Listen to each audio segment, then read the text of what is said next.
People, leo ni World AIDS Day. Yani leo watu wanashughulikia story yote yenye inahusu HIV, na mimi hapa leo nakuja kuzungumzia the economical aspect of the HIV na zile effect imeleta kwa mafamilia, ambapo unapata labda watu hawana pesa, wana mgonjwa hapo hivyo ako na HIV, labda mtu ameambiwa akuwe anakunywa hizi dawa lakini yawe anakula vizuri, unapata labda hana pesa, because you have to sustain a very kind of high life, labda ukule matunda, ukule vitamins, proteins and such kind of a thing. So kuna economical aspect of this HIV and AIDS, and it may affect na miathiri watu wengi sana. Wengine unapata ni watoto wa shule, they have this disease, they have to be taken care of their parents na vitu, yani ina affect all of those things. So today nimeamua nizungumzie hiyo so that at least tuhamasishe watu and we go about it. But guys, before we do that, kindly hapo hivyo chini on your right there is a button written subscribe, iko in black on your right hapo hivyo juu. Just take 1 second, you hit it. It's free, it's fast. Then hapo hivyo chini kuna ka button kanakaa hivi kama kamkono, imeandikwa, inamaanisha like the video, and get the importance of that.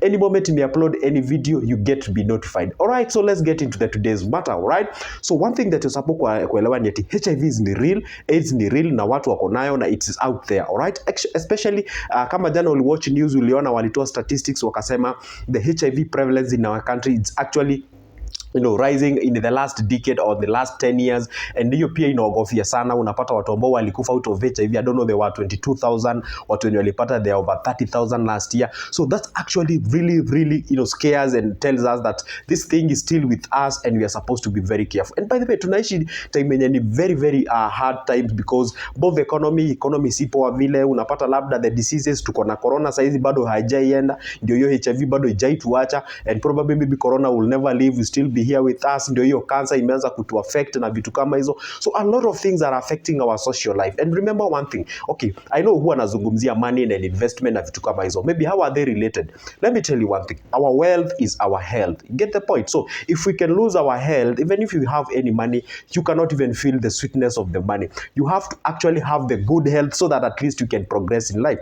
For example, if you go to a hospital right now as we speak, because God has given us the grace to be healthy, if you go to a hospital where people have been bedridden and ask them if they can exchange the wealth they have vis-a-vis them having a good health, they would choose so, because health is actually the very vital thing that people tend to ignore it. So today I'm going to talk about those people who will get affected. Kuna familia ambazo unapata that family is not even wealthy, mtu ameambiwa awe anakula matunda, awe anabadilisha hii, awe anafanya vile, even if anapewa hizo dawa free, unapata to sustain the life and accommodate that disease and live with it, it's actually very expensive. And for example, can you take this, like we have cancer in our existence, we have HIV, we have corona, and have such kind of a thing. And one thing with AIDS, unakuanga na tunaitanga the opportunistic diseases, right? Likes of pneumonia, tuberculosis and such kind of a thing. So we're actually living on a moments or the times that are very parallel, and I do not know what's going on, but what can we do? First of all, abstaining is the best decision that you can ever take, all right? And if you have to do it, all right, if you have to have sex, because that's exactly what we are talking about here, if you have to have it, then I would say, or I would advise you, go ahead and wrap it before you tap it. That may sound as if it's a simple thing, but actually, saves a lot of lives out there. And the other thing is that they are saying that this generation, this younger generation, the teenagers, they are the ones who are really getting this disease.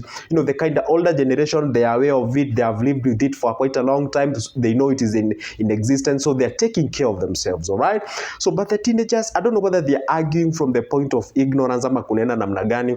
So what you can advise them is that if right now, if you have a brother or a sister amefunga shule out there, go talk to them, tell them, hey, you know what, my sister, you know what, my brother, there is a disease called HIV and AIDS, it does this. Even if wanafunzwa, it's always good to tell them. If they learn from different teachers, maybe it can sink and we can actually save our country. For example, if you just go to the, Google and type the world countries that has HIV, Kenya will pop out there, right? And it's actually inawekwa kwa group of some of the giant countries on earth, and actually that one is very bad for our economy, all right? So we say that a healthy nation is always a wealthy nation. So for today, I decided to talk about that and actually put a hamasisho out there. Let's not tuitangaje, nitongo kiritimba imeletwa nini. There's this thing of, you know, stereotyping people and such kind of a thing. I've lost the actual one actually, but take care of them wherever you see them. If you see somebody out here, you know, saying that I'm HIV for this long, don't criticize them and tell them tabia zako ni nini.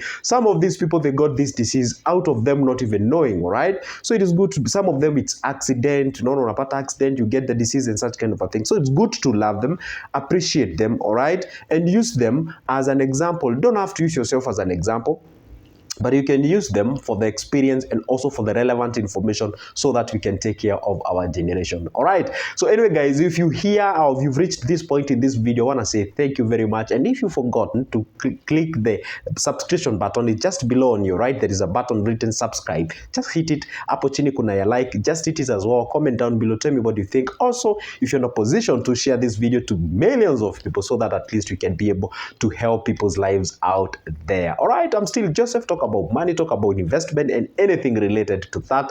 But today I decided to talk about that because it has a connection between those two. All right, guys. If you'd like any comment, or rather, if you'd like any, consultation, advice, and such kind of a thing, I'll leave my number on the description of this video, so you grab me there. And as of now, what can I say apart from thank you and see you there and goodbye.